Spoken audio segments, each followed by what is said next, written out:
Journalists Against Apartheid are set to stage a demonstration outside Al Jazeera offices in Auckland Park to show solidarity with their counterparts in Palestine who are targeted in attacks by the IDF. 6 journalists were killed in an Israeli airstrike last Wednesday, including prominent Al Jazeera correspondents al-Sharif and Mohammed Qreiqeh. Press freedom organizations, the UN and human rights groups have condemned the killings, with some organizations referring to it as deliberate attacks on journalism and potential war crimes. At least 242 journalists have reportedly been killed in Palestine since 7 October 2023. Well, that's according to the United Nations. SABC News reporter Patricia Visagie is at the Vigil and joins us live now. Patricia, of course, a sad time not only for the media fraternity, but particularly just given the scenes that are unfolding in Gaza when you look at the humanitarian side. But speak to us about what's happening where you are at this Vigil.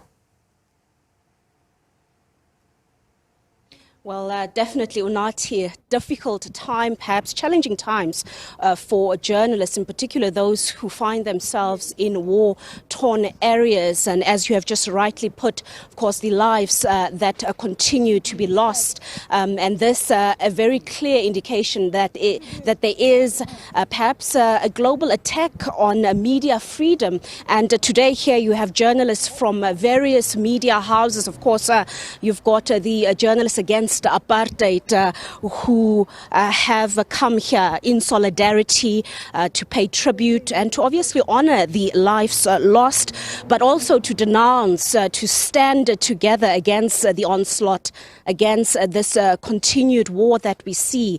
As you would understand, that this is also a threat to many democracies around the globe, in particular in spaces where you see the continued conflict.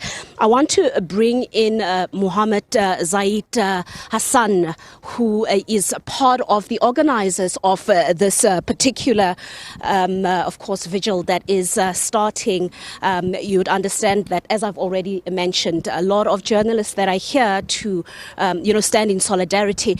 But Mr. Hassan, I think you can perhaps tell us in better terms about just the injustice that we have observed.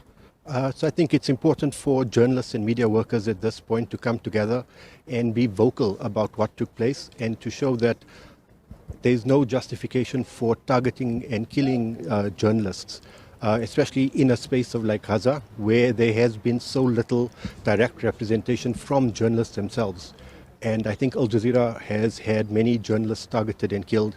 And I think this last attack against Anas and his team shows that Israel is operating without any impunity.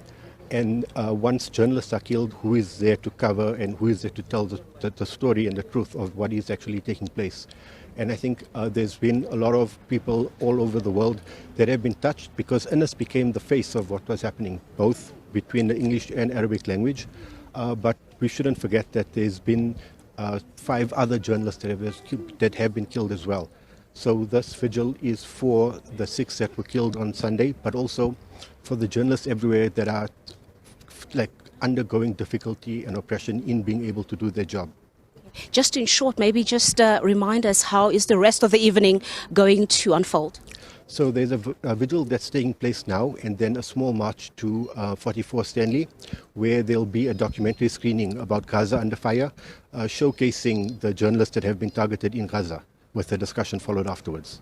All right, thank you so much. Of course, we have run out of time, but as you can see here, the vigil that has just started, and you've heard it will continue for better part of the evening.